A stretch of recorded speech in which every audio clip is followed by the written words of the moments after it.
Hello, ladies and gentlemen. Robert Swartwood here. Tonight, I am joined by an actor and award-winning narrator who has narrated over 300 audiobooks, including the weird western I co-wrote with David B. Silva, Walk the Sky. He's also been in commercials that you've probably seen, which we're going to get into. That's right, is your favorite narrator and mine, Matt Godfrey. Matt, how the heck are you? I am doing great. How are you? Good, good, good. So, I mentioned Walk the Sky, and that's how you and I kind of got to know each other. Every once in a while, I will get emails from probably like newer audiobook narrators, because usually if I have like a book in BookBub or something or whatever else, they'll basically, and I understand, it's a hustle. You have to kind of, get out there and Yeah, try to get the work. And oftentimes I usually, politely decline because I'm very picky about stuff. You had reached out to me about Walk the Sky. And for you, I could tell you had actually read it. A lot of people will oftentimes reach out and you could tell they just, they saw it listing. They're like, okay, this looks interesting or whatever else. But you had sure. actually Yeah, read it. And I remember having like, I think we had a call or something because I was like, yeah, if you want to do this, because I listened to some of your samples. Because again, I'm very picky when it comes to audiobooks, which we're going to get into. But like, that's good. I was like, if you want to do that, that's fine. But like, this is a really short novel. It's essentially almost like a novella. Like, there's really not going to be any money with this, which I think we has proven the point over the years. Like, I don't know how much we've sold, but it has not been that much. Sure. But anyway, so thanks so much for making time to hang out. Well, I haven't talked to you in quite a while.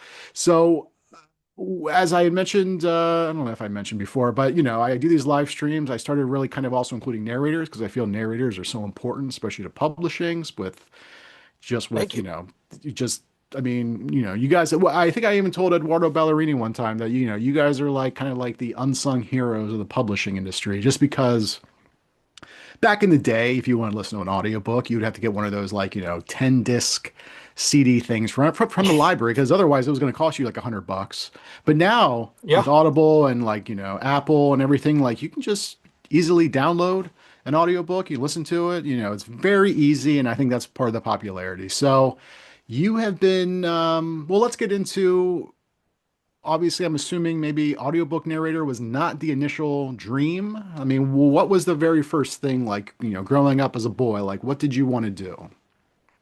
yeah. It's weird. I guess it was not audiobook narrator, but looking back on it, I don't know why I wasn't thinking that because this is like it's the perfect job for me. So yeah, I always wanted to be an actor. Um, I really never went through like another phase of wanting to do like I think I had a brief storm chaser moment after Twister. I really wanted to be a storm chaser, but that passed quickly because that's I shouldn't be being a storm chaser. And I always wanted to be an actor. I remember specifically I was in Kentucky on a business trip with my dad, and he took me to see Jurassic Park. So this was 1993. I was 7 when it came out, and it blew my mind. Like it was the first it was the first time I had the experience of thinking like, okay, those are people who their job is to like pretend like they are running around this island and there are dinosaurs and that's what they do all day. Like that's what they're doing. I want to do that. And I pretty much never wavered. I studied theater in college and did regional theater, and then my wife and I moved to LA um, like a year after I graduated college because then I had started watching the TV show Lost, and I had always been a movie guy and never a TV guy. And when I saw Lost, I realized that TV could do this amazing thing that movies don't really do, where you can explore a story much more granularly, like, this story could last for years. And Lost was just so cool and so good. And anyway, I just said, all right, I don't want to go to New York and do theater. I want to go to LA and try to do TV. So we moved to LA and we lived there for 9 years. And yeah, like you mentioned, I did a bunch of commercials. I did some movies and TV, not a ton of stuff that I feel like you would have seen. Um, but I don't know, maybe. Um, maybe 7 or 8 years after LA, we were like, I listened to a lot of audiobooks. So in school, I studied theater, but I double majored in theater and English. Um, and I've just always been a book guy. And at some point, it just like struck me, like, why had I not thought of this before? Like, there are people reading these audiobooks. It was kind of like a Jurassic Park moment. Like, there's somebody reading that. Why am I not doing that? And it just worked so much quicker and smoother than on camera stuff. I don't know why. Um, maybe I was better at it. I don't know. Maybe just, I don't know. But it pretty quickly worked. After about a year, it was kind of full time work, and we moved out of LA. We'd adopted a daughter by then, and we moved back to Birmingham, Alabama, where I'm from. And now this is my 10th year doing audiobooks full time. Yeah, that's incredible. So I definitely obviously we want to talk more about the whole audiobook and all of that, but first I want to go back to just your time in LA. If anyone goes to Matt's website, he has a little like demo reel there, some of the commercials he's been in. One, the very first one, I recognized immediately. I guess at the time I had no idea because you look a little bit different now. Yeah. You're a little bit older. You got the beard, but back then, I mean, you were had a little like boyish face there. But you were in a Progresso commercial. You were in some other commercials too that were pretty big. I mean, there was one with George Takei. Did you meet him? Yeah. Uh-huh. He was he was nice. He was odd, but nice. He didn't like talk a lot. They did a whole like I did an Old Navy commercial with him, where we were like playing an Aerosmith song. Um, it doesn't make sense because it's just the weirdest commercial you've ever seen. But they did a whole like we were all on stage. I was playing guitar in it, and everybody was ready. Director was ready, camera was ready, sound was ready. And like right before we rolled, it was like they're coming over the headsets and they're like, okay, George is coming in. George is coming in. Everybody, George.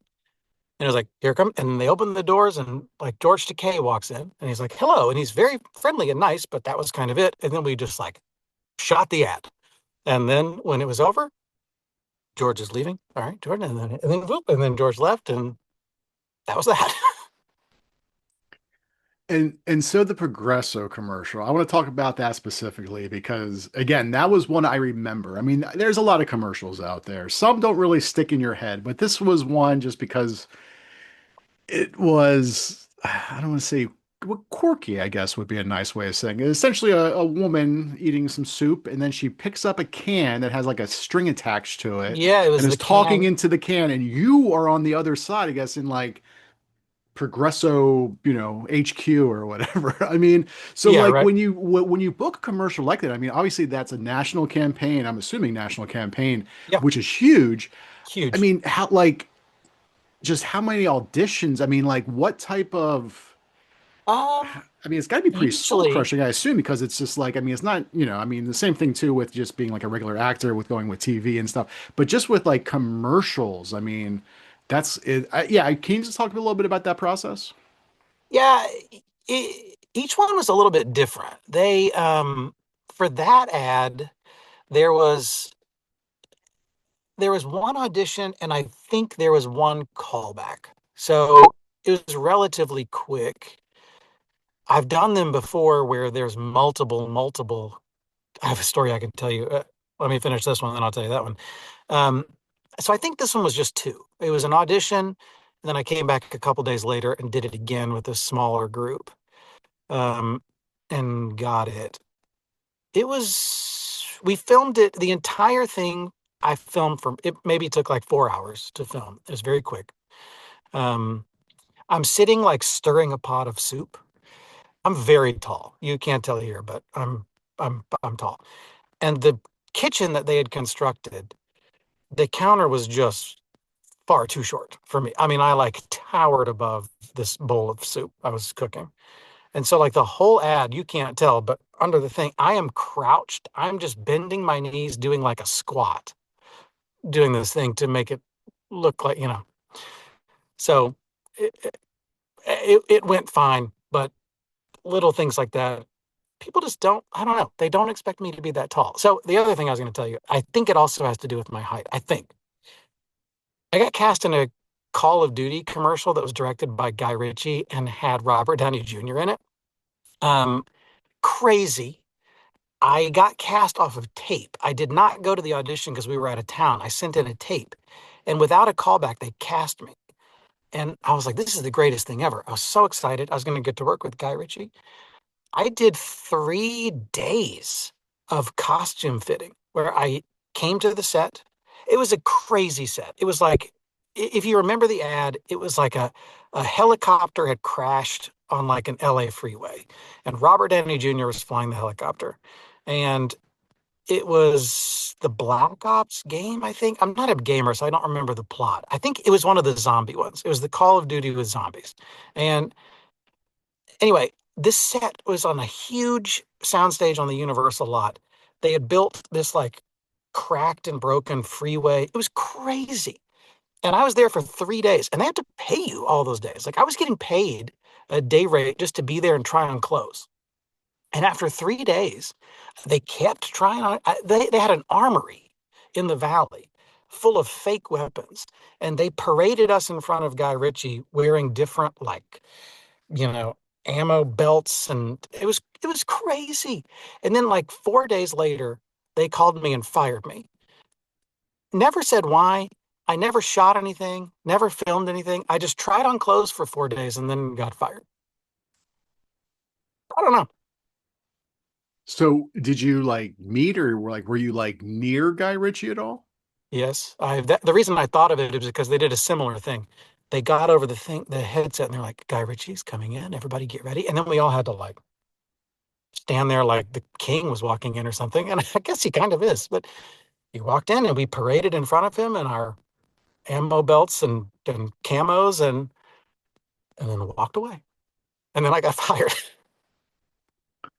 So, all right, this is kind of a silly question maybe, but going back to the Progressive commercial, just because of like, like the Hollywood magic of these commercials. Like when you're talking to somebody, are you actually hearing anything? I mean, obviously, you're not talking to the old wo or the woman, but like, is there somebody offset, maybe like reading you like what that person's line is supposed to be, so that you're Yes. actually responding in like a natural way? Yeah, there's just somebody talking off. And then it was a whole big deal where I had to grab the can, but I had to grab the can without looking at it to like talk into it. But I had to grab it in such a way that Progresso was showing on the soup can.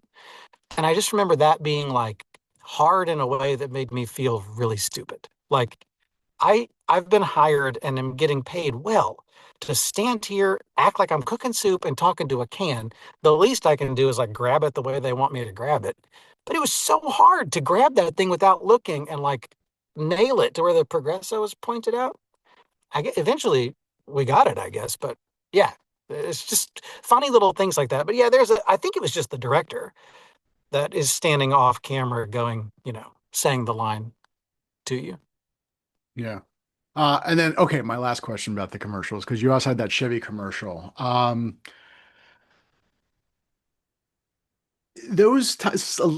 car commercials like really tell you a lot about like the car. Other car commercials are just like crazy shots all over the place. That kind of what it felt like this Chevy commercial was. Just like people like driving and doing stuff, crazy stuff like that.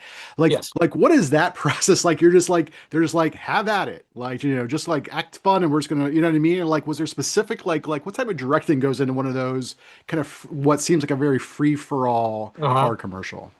Yeah. That I liked this director. He was a nice guy and he was creative. We shot that in Malibu and we shot it, you wouldn't know it, but we shot it for like 2 or 3 days. Um, and we did this whole there's so much that is not in that ad. I am shocked at what all we did.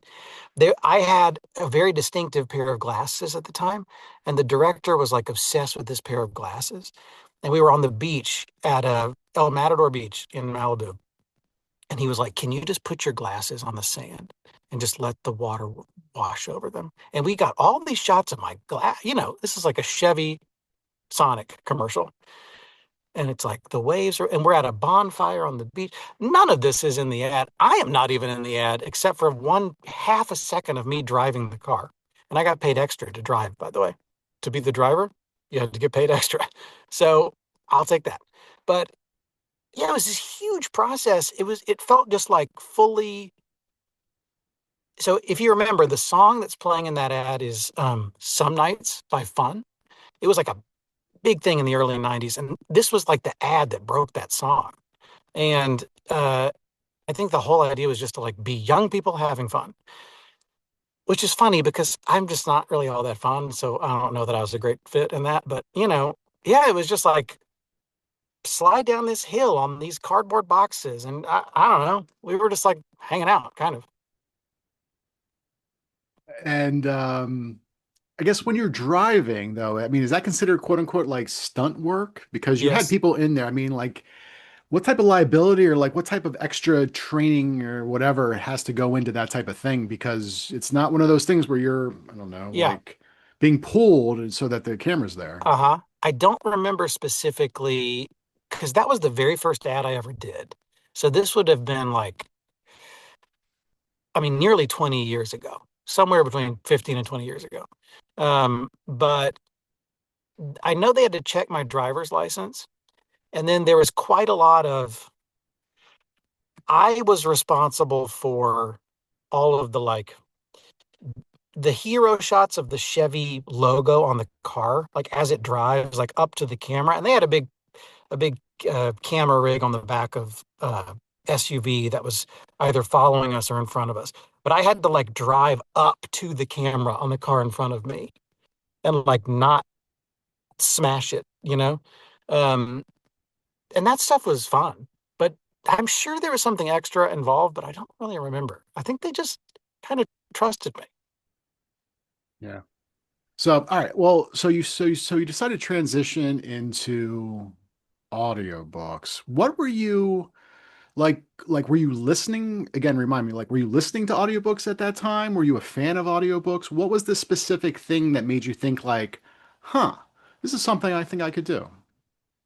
I was listening to a lot of audiobooks because I had a business. So my like day job while I was trying to be an on-camera actor was I had a company where I delivered Pepperidge Farm products to grocery stores at like 3 o'clock in the morning. It was great because I could be done by 10 or 11 and then have your day to audition. I also still have weird, like PTSD dreams about that job because some of the people that worked in receiving in the grocery stores, Yeah, not I everybody, had some of for them were for nice.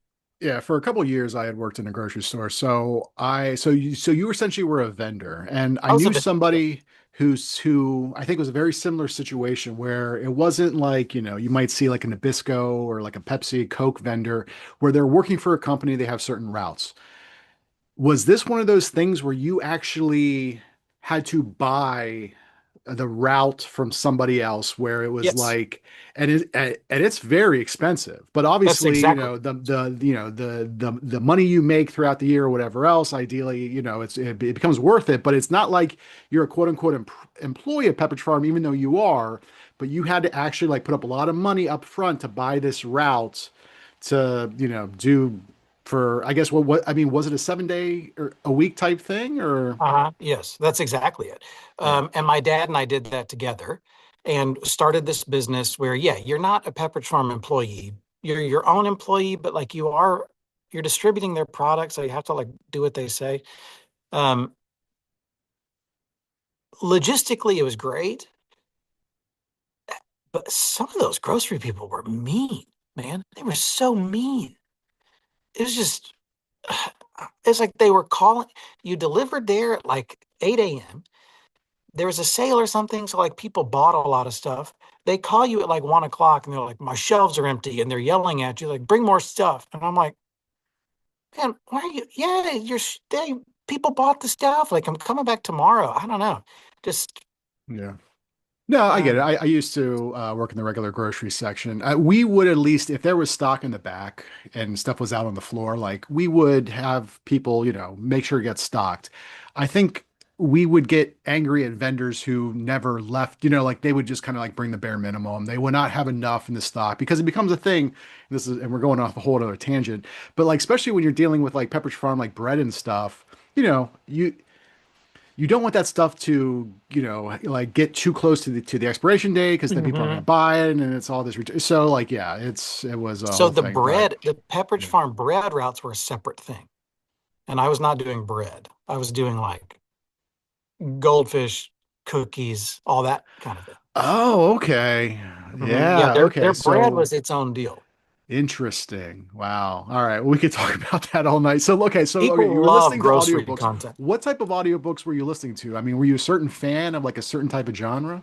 Yeah, I mean, your book, Walk the Sky, I mean, with David, is very up my alley, which is why I like stalked you about it and emailed you. But yeah, I mean, I listen to a lot of horror. It's just, I love horror movies. Still, now, my primary genre to read is horror. I remember listening to It, which was read by Steven Weber, who's a great film actor, but an incredible audiobook narrator.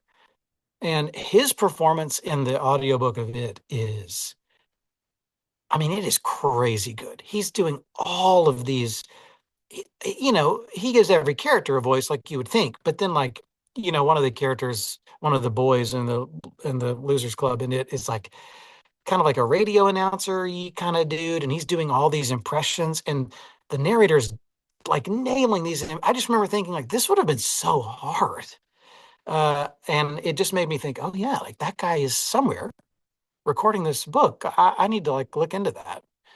Um, I'm trying to think if there's any others that I listen to. Oh, and yes, the other one that stands out to as one of my favorite performances is R.C. Bray's reading of The Elementals by Michael McDowell. I don't know if you've read this book or listened to it.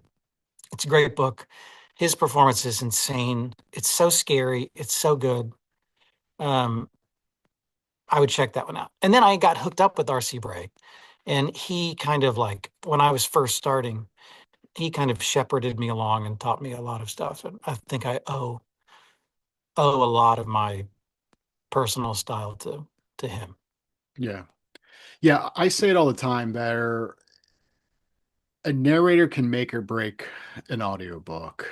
Um, I think an exceptional audiobook narrator can make a good book great, and a really crappy audiobook narrator can make a good book bad.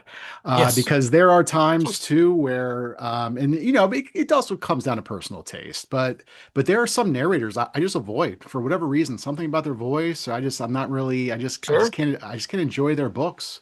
And then there are other narrators who are just, like they are just yes, okay, it's the narrator. I'll sometimes, and that's another thing too. And I'm sure you probably encountered this too, where you hear like you have people who really enjoy you specifically, and they'll listen to books that you narrate, not necessarily, because it's like Joe R. Lansdale or whatever else. It's like, oh, okay, there's a new Matt Godfrey book, and that's incredible too when narrators start having their own fan base. I mean, you mentioned Steven Weber. I mean, obviously he's well known, obviously for Wings and whatever else, but that's the thing too. Just because you're a good actor, I feel like doesn't necessarily translate to being a good audiobook narrator.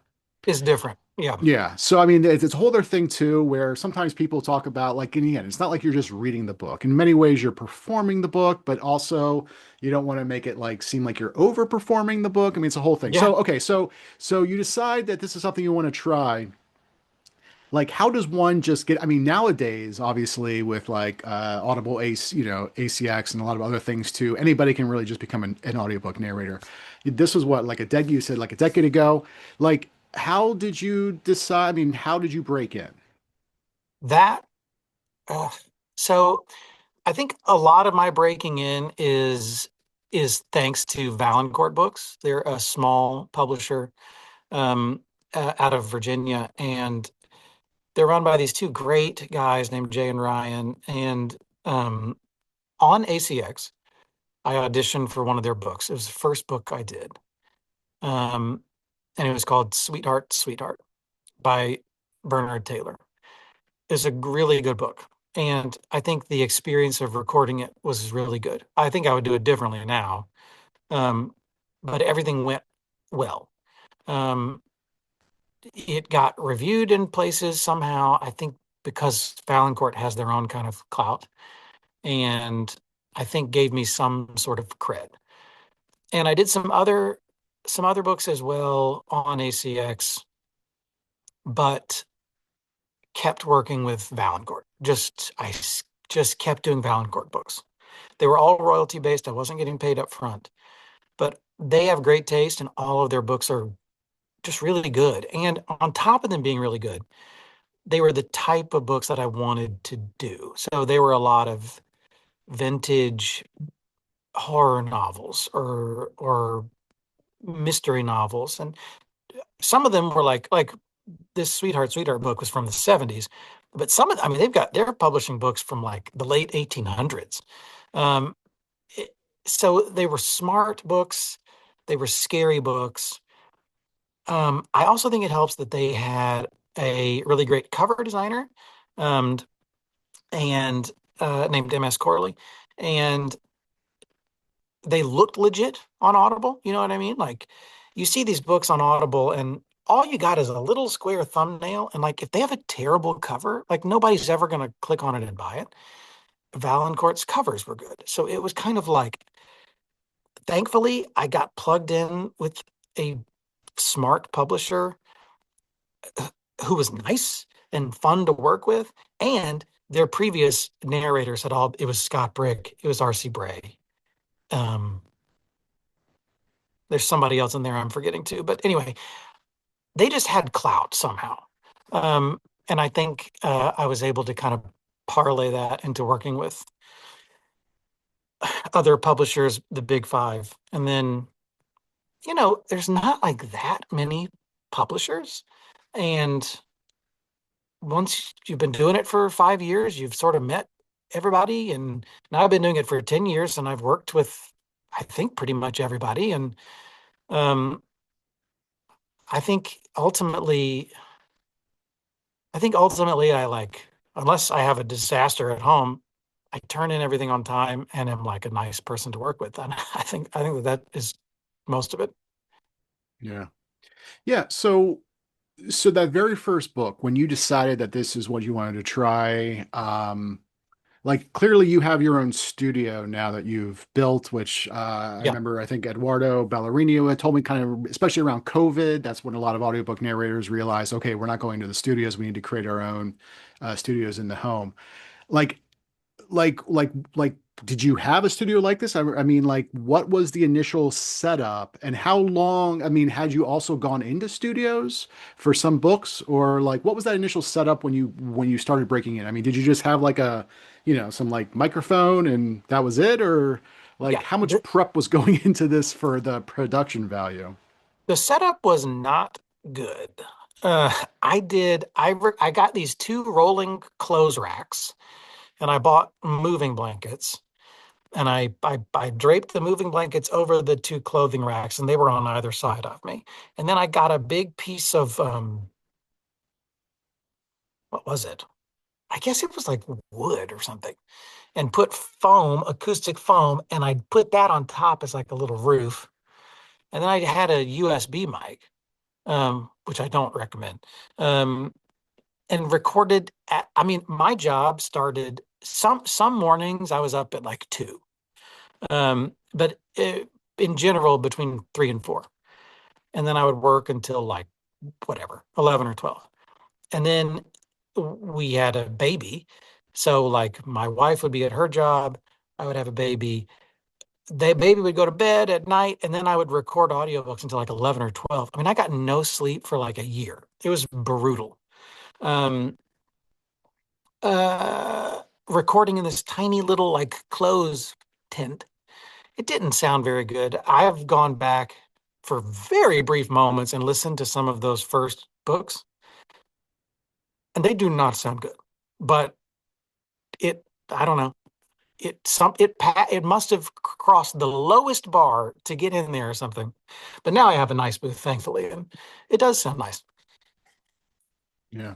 So what type of prep goes in when you were doing a book? Like if this isn't okay, so like, Walk the Sky, obviously, I think you said you had already read it, so you were very familiar with the story. But say, you have done these other books recently. If I remember correctly, you did man, his name is escaping me. What was that one you did for Forge? Jefferson T it was like Parker? it took yes, yes, yes. T Jefferson Parker, T Parker Jefferson. I'm completely, but I mean, T. Jefferson, but yes. yeah, I but don't like remember. so basically like when you were doing a book, are you like I'm assuming you don't have time to read the entire novel to start with, or is that something that you have done? I mean, like what is your prep and how has that changed over like the course of the past decade? It has changed a lot. So first, when I first started, I read the book very carefully first, and then I would highlight my script, the PDF of the thing. I would highlight different characters, different colors. Um, the first time I worked with Penguin Random House was the first time I had a director. I had all my voices. I had pre-recorded a voice for each character so that I could reference it there, and my lines were highlighted. I had notes written in the margin, and that's what I did for years. Um, and I don't do almost any of that anymore. I will do a quick read through of the book to make sure that I know the story because I don't know how I can't like tell the story if I don't know what's happening in the story. Um, to learn who the characters are so that I can do the right thing with their voices. But I don't have anything written on the page. It's a pretty brief prep process because I think as I've gotten older, I've just learned how I work better and I can give a much better, more alive read without all of that stuff. Like I'm so in my head reading all that. I'm seeing all these notes and these highlights, and it takes me away from the experience of like truly just like living in this book, you know? And I can, as long as I know where the story's going and I know who the characters are, particularly if it's like a mystery or something and there's going to be a big reveal, a lot of times like you don't know who the bad guy is until the end, or like there's a surprise that like so and so was the voice on the phone, and I need to know how to handle those in advance. But for the most part, if I can like create a mental headspace where I can be quiet and live in this one moment while I'm reading this book, that is so much more valuable to me than a whole lot of written prep. It's more emotional prep to like make me calm down and get in a kind of like zoned in state than it is like hours and hours of prepping the book. Yeah. So So right now, 10 years, over 300 titles. That's what, 30 some a year, I guess, average out. I mean, I'm assuming you probably have been working more in the past couple of years on titles, but how much like in a typical week, or is it just one title or do you try to squeeze in two titles? I guess what is a typical day for you? How many finished hours do you get in? Say, I don't know, for me I usually kind of equate maybe about an hour is usually about 10,000 words, give or take. So like a Hmm. 100,000 word book could be about 10 hours, maybe 11, sometimes less Hmm. depending on how quickly. Because I find that sometimes some narrators they go a little quicker than other narrators could be a little. So like for you, how like what is a typical day when I mean, how long does it take you for a 300 page book typically from start to finish? Yeah. Let's see. Well, last year I recorded 48 books. Um, However, there's been a big trend lately to do multicast recordings instead of one guy doing one book. So while I did 48 books, some of those books were me doing an hour or whatever. Um, in a week, I will usually record 10 hours or less. I don't, I, I, I know people who can churn out 3 hours a day, 4 hours a day. Um, that is what I'll do if I'm with a director, by the way. It's much faster with a director. Um, I don't know why. There's somebody listening to you and you don't stop as much. But when it's just me, which is 90% of the time, I can do an hour and a half to 2 hours of recorded audio a day, which will take me 3 to 4 hours to record. So I try to keep 8 a.m. to noon as sacred recording time because that's when my mind is best. I don't do well in the afternoon. I don't do well at night. Um, Afternoon, after lunch, if I need to record, I can. Um, but I try to use that time for emails, prep stuff if I have to do prep stuff. And then my kids are home at 3 and the house is loud. So I'm not generally working after 3.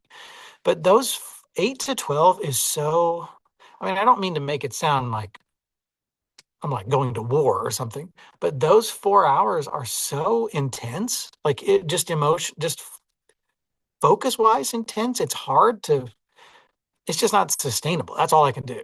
I'm kind of like, I make too many mistakes after that. I'm just kind of fried. Um, I don't know if I answered your question. What was the Yeah. question? I don't know. Yeah, I think yeah. Well, let me ask you this then. So how often do you have to do pickups? Or like so for people who aren't aware, as a narrator, you have to narrate whatever's on the page. Even if clearly, maybe there's like a word or something missing or there's something. I mean, is that something that you kind of flag and maybe because I've had some narrators say where they know that they're going to come back later and want this fixed, so they just kind of do a version of what they know is going to be fixed so that when they come back for it, it's already there. I mean, like, Hmm. I don't know, like, how does that work for you when you are dealing with a manuscript that might be awkward at times? I mean, again, personally, I feel that good writing has a nice rhythm and flow, but Yes. some writers, it can be awkward sentences or sentence structures. I mean, like, dealing with that type of thing.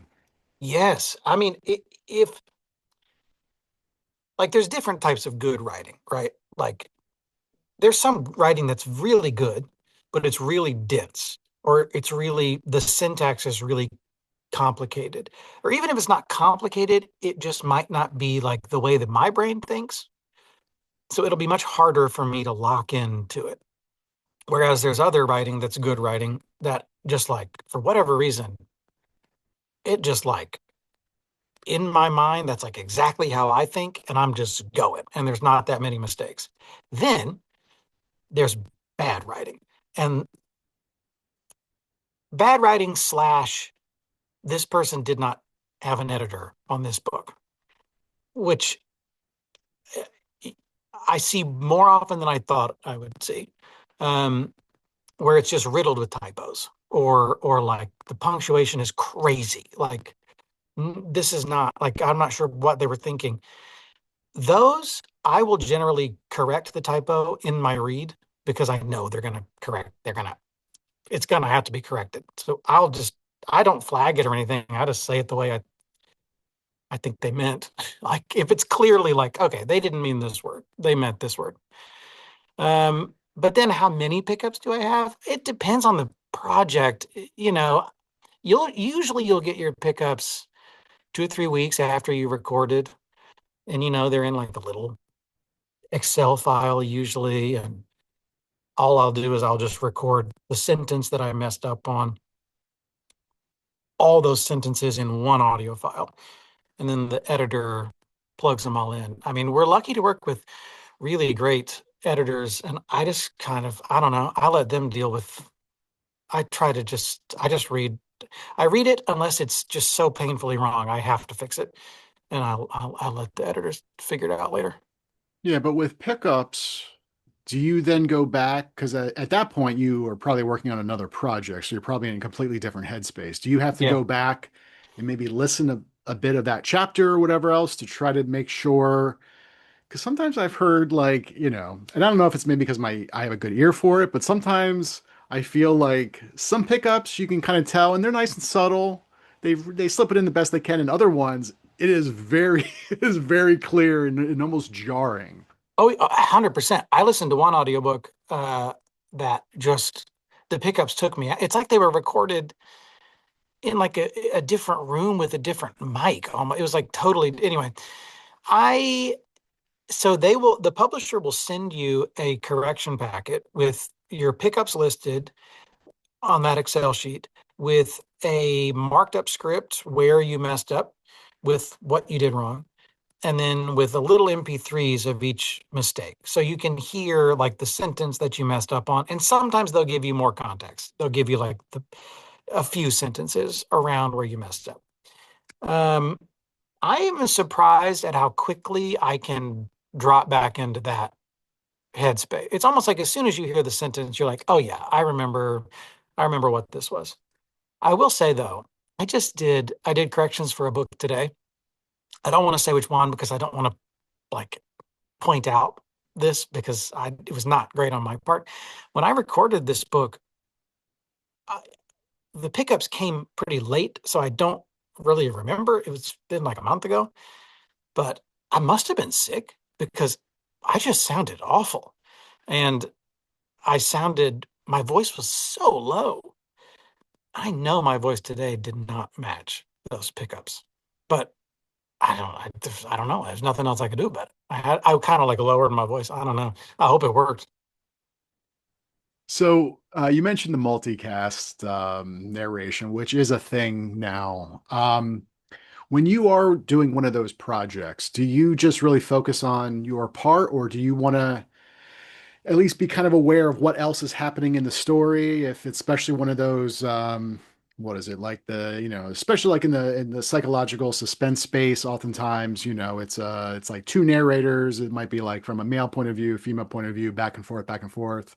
And sometimes it could just be like a handful of chapters. I mean, yeah, I mean, like what type of prep, I mean, what type of prep goes into that as opposed to when you're doing like a regular, just full length novel, just yourself?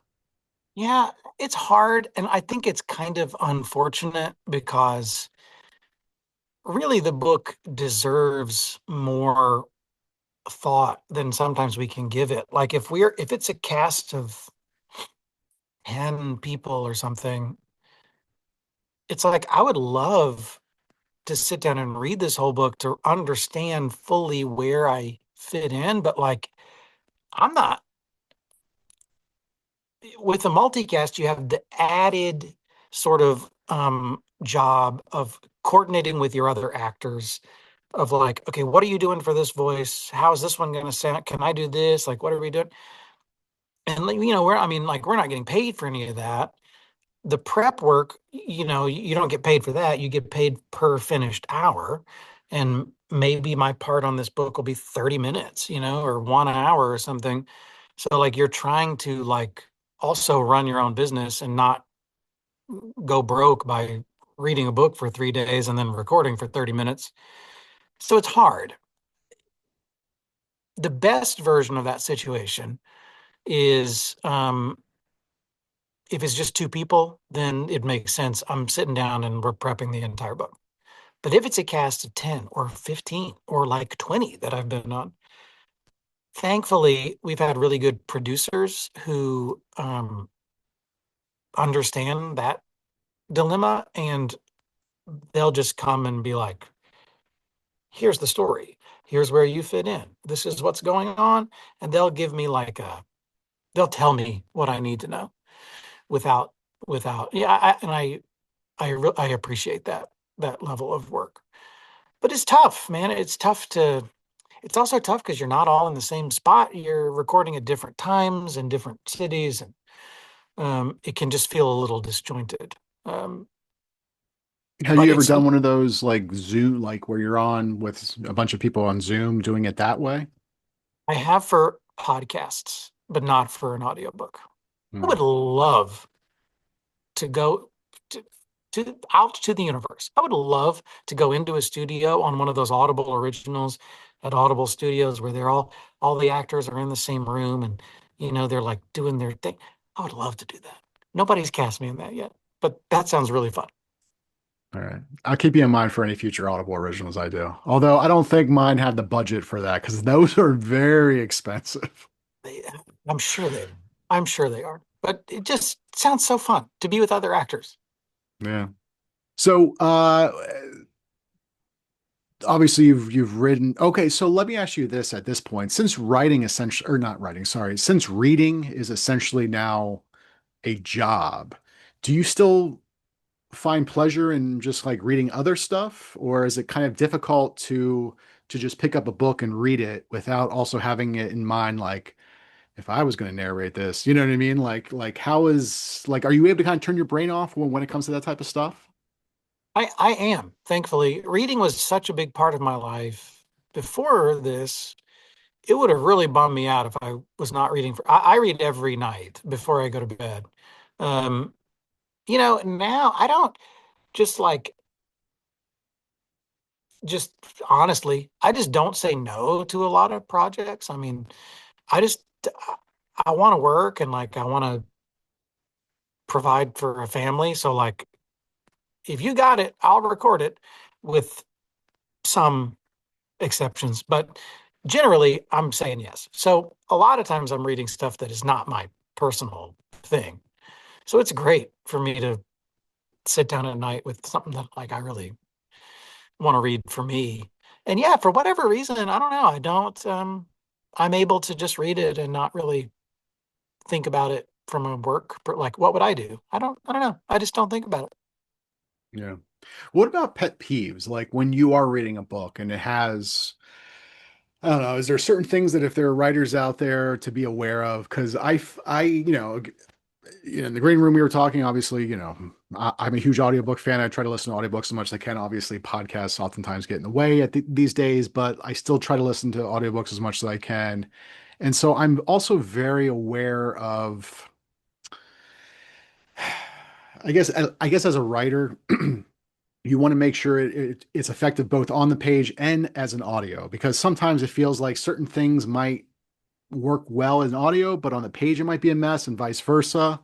I usually tell oftentimes if a writer doesn't listen to audiobooks or if they don't even like read their work aloud just because I don't know something feels very off or maybe it's like just an overabundance of speech tags where there's Yeah. just two characters in a room and every line of dialogue has he said, she said, he said back and forth.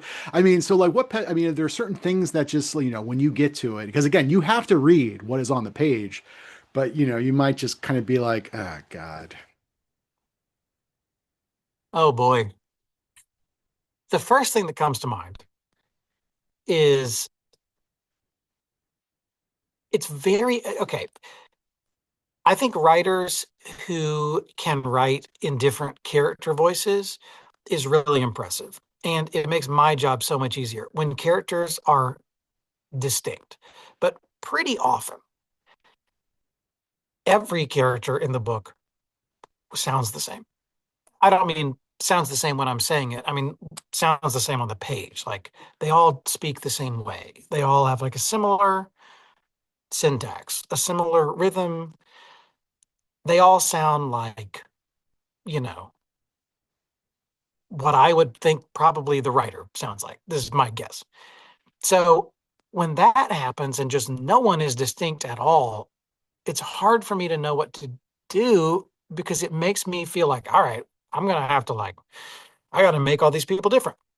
And then I'm sort of like inventing this kind of like fake performance or something that, you know, I don't think is helpful. So I love characters who sound like distinct characters.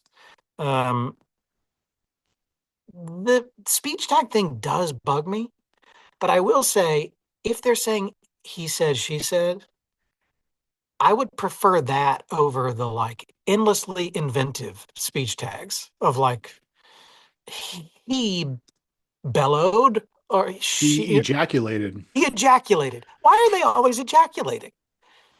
Yeah, They're just really excited. they're just so excited. Yeah, that kind of drives me bonkers. I don't know that it's bad, but it does drive me nuts. No, I Um, mean, it's distracting. It's one of those things too, where I kind of feel, especially as a writer, and it kind of goes back to that Elmore Leonard thing, where it's like you don't want to make it so clear that it's writing. You know what I mean? Like you want to be yeah, telling the story, but you don't want to kind of like show your hand as the author, that it becomes distracting. And there are times too where you could see like maybe an author uses, maybe like a word that just all of a sudden is like comes out of nowhere and like not part of the vocabulary of this uh-huh. character, and it's like or like it might be like like kind of like this simile or metaphor that's just a little bit too distracting, where it makes you be like, wait, what?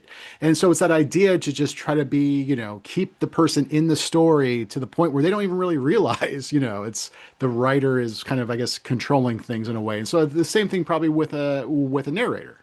100%. 100%. I think when I first started, I was doing a lot of performing. I don't I don't think it was necessarily bad. Um, but I think my preferences have shifted and I just would love to get out of the way more, um, and let the story work, because I'm insanely grateful that I've gotten to do a lot of really great books lately. Um, I did a Joyce Carol Oates book a few months ago. I just did George Saunders's new book called Vigil. Um, and Whoa. Hold on. Stop the presses. yeah, I mean, I was a cast. I was No, a I small understand. I mean, part it's of a it. short story collection. So, like, did you just read like one of the short stories, or like, are they doing like kind of like, a lot of different narrators within one short story? Vigil is a novel. It's not short Oh, stories. Vigil's a novel. Oh, Yeah, completely. I just assume at this point, I just assume that all his stuff is short stories. That's right. I remember because a friend of mine is a huge Saunders fan, and he had told me yes, that was a novel. Okay, okay. Well, let's talk about that real quick. I mean, are you at a place now where sometimes producers will just come to you with projects, or are you, like they do. basically Yeah. auditioning? Sometimes I audition. Yeah, but no, sometimes they just send them to me. That one is produced by Kelly Gilday at Penguin Random House, and she's just such a great person to work with. She's she's also directed me before. She directed me in the Joyce Carol Oates book, which was called Fox. Very difficult Yeah, I material. have that hardcover around here somewhere, but I have heard Yeah, good things about it. that's really good. It's really, really tough, but it's really good. Yeah, she's just a light. She's a great person to work with.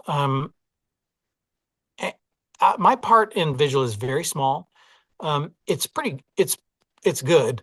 Um, so I don't want to take too much credit. I'm a small part of that book, but just to be, I mean, just to be on a George Saunders book is insane, and it underscores that point I was trying to make. Just like I'm getting to work on a lot of authors' words that are like they're just really good, and I don't.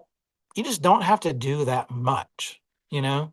Um, and I don't mean it's flat or like I'm not performing, but it just is. It's already there. It's there on the page already, and I think it goes back to what I was saying before. If I'm emotionally present enough to be in the moment with that page, like if you're just there and you say it, it works, because the writing is really good. Um, so I think I just try to do less now. I used to do a ton of accents. I'm pretty good with accents. Um, but unless it's really, really called for, I I don't do them a lot anymore. Unless it's an accent. I do Southern accents all the time because those are natural to me. Um, I have there's a couple of English accents that I have a passable, pretty good one that I'm comfortable doing an entire narration in. But in terms of like other European accents, German, French, Italian, Russian, I used to do all these accents in these books.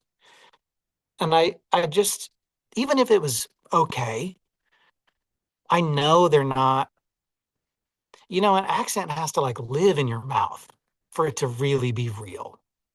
And whenever I hear somebody do a Southern accent that I know is fake, even if it's pretty good, it just like weirdly makes me mad.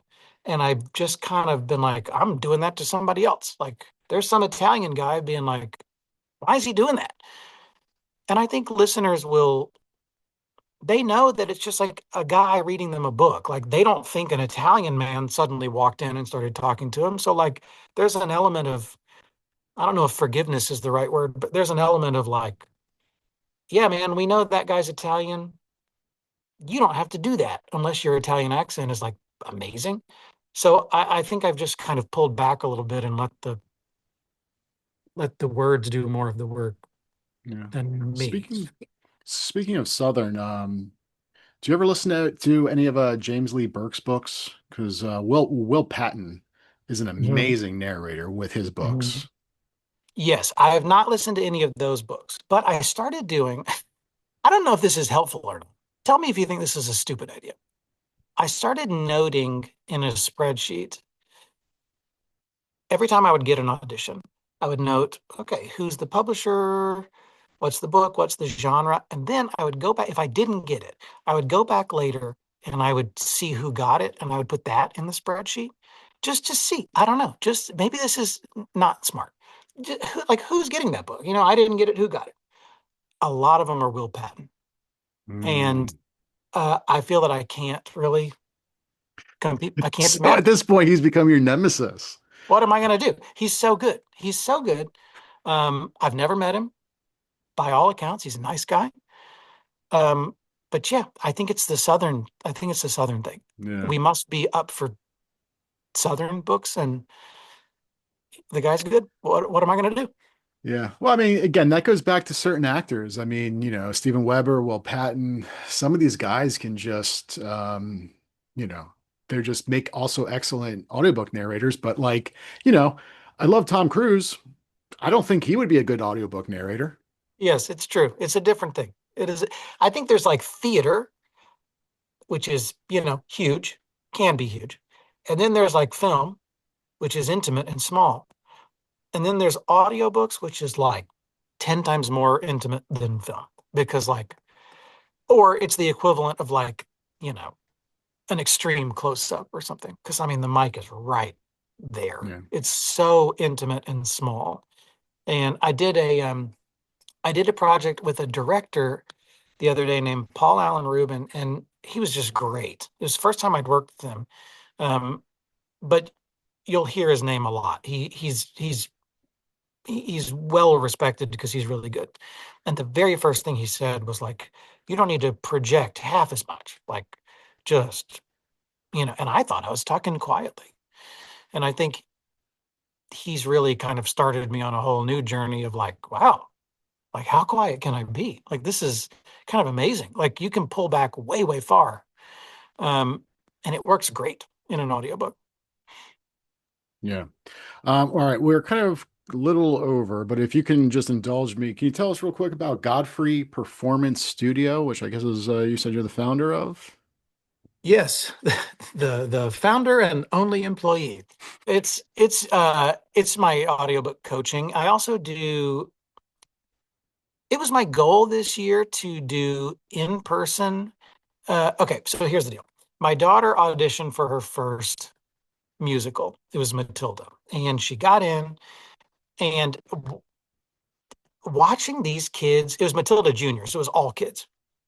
Watching these kids do this thing was so fun. Like the environment was so sweet, and they would do this thing before every rehearsal. They would sit in a circle and they would just like say something nice about the other people in the circle. Like yesterday, you really like sounded great when you were singing that song or whatever.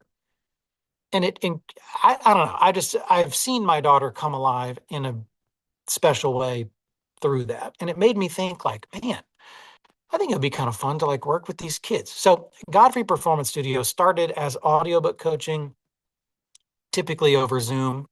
Um, and I also coach with a different company called Leonardo Audio, which is run by Chris Shula, who's a great narrator himself. Um, and I do Zoom coaching there as well. But I might want to open it up to in-person acting stuff this year too. I don't know. But yeah, it's an acting coaching business. Okay. And then weird question, but when you're narrating, do you stand or do you sit? I stand, I'm constantly like fidgeting with it. I stood for the longest time and then I felt like I was old and tired and I sat down and then I was sitting down and I felt like I was like bent over and I wasn't getting any breath support. Now I'm standing again, but I keep changing everything. I don't know what the deal is. I used to face this way in my booth, but now I've changed it. I'm facing this way. Why have I changed this? I'm not entirely sure. But I used to read off of an iPad. I decided I want to try to read off this monitor because it's like this computer monitor is higher and I'm like not crouched over. I'm standing now, but like you never know. In a week, I might be like hanging from the ceiling or something. Hmm. Um, Over 300 titles. I don't want you to, to pick favorites, but is there one or two titles that you are extremely proud of where you were like, anybody wanted to listen to any of your audiobooks, this is the one they should do it. Obviously, besides Walk the Sky, where I mean, we're just going to include that one, obviously, but That's yeah, obvious. yeah. I really do. I love Walk the Sky. Oh, thank Um, you. uh, well, the one that I'm known for the most is Blackwater by Michael McDowell. It's the most popular one I've done. It's a wonderful, wonderful book. Um, it's a Southern Gothic family saga with some supernatural elements. It's very long. It's like 30 hours long, and it's great. It's one of the first books I ever did. It was maybe my 10th or 11th book. I would love to record it again.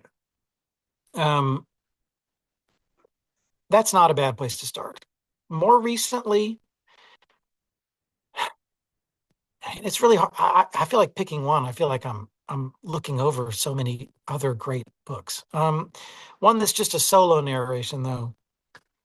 I would say They All Fall the Same by Wes Brown. It's a it's a noir crime novel set in Kentucky. I get to do a lot of Southern accents in it. It's just a really well written book. It's funny. It's a little scary, not in a supernatural way. Um, it just was a surprising pairing that just I think like it just worked for me. I don't know. It just I was like, man, this one is working. This one works. Nice. All right. So, last thing, I guess, if people want to stalk you online, where's the best way they can do that? On Instagram, I am at Godfrey Reads, and I think that's about the only place you can stalk me online. All right. All right, Matt. So thank you so much for hanging out. Everyone go check out Matt's audiobooks, your audiobooks. I mean, you've narrated, but I mean, clearly, in the new George Saunders, which again, congratulations. I mean, just Yes, even thank being you. part of that, is incredible. So It's I guess the crazy, question, man. real quick, when did you realize, I mean, was there a specific book or was there a specific point where you kind of was like, okay, things are really starting to get serious here. You know what I mean? Like, starting out, Mhm. you're just trying to get what you can get, but then you start getting, you have people at Penguin Random House who are reaching out to you, saying, "Hey, we'd like to include you in this." I mean, was there a specific title, or was there a specific point where you were like, "Okay, this is real now"?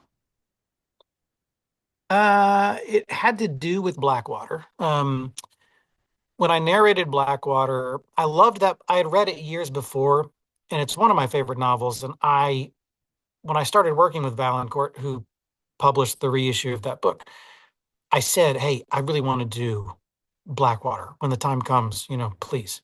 And they let me, thankfully. It went really well. It was well received, and it was very popular. It was like number one on Audible over Harry Potter for numerous days. Um, and I remember going to this conference in New York called APAC, which is Audio Publishers Association conference. Is the first one I'd been to as a new narrator. And all the publishers are there and like you want to work with them and you want to meet them and and I remember meeting a guy at a publisher and shaking his hand and he was like, "Oh, you're the guy that did Blackwater." And then I was like, "Okay, somebody somebody has heard of me. I don't feel like a total outsider. Okay, maybe this is legit." Nice. All right. Well, we'll leave it on there. So, Matt, thank you so much for hanging out. Again, everybody, search Matt Godfrey on Audible or wherever you get your audiobooks. You're going to find a lot of his books there, including Walk the Sky. So definitely download that. So, Matt, again, thank you so much for hanging out. And yeah, we'll see everybody next time. Bye. Thank you.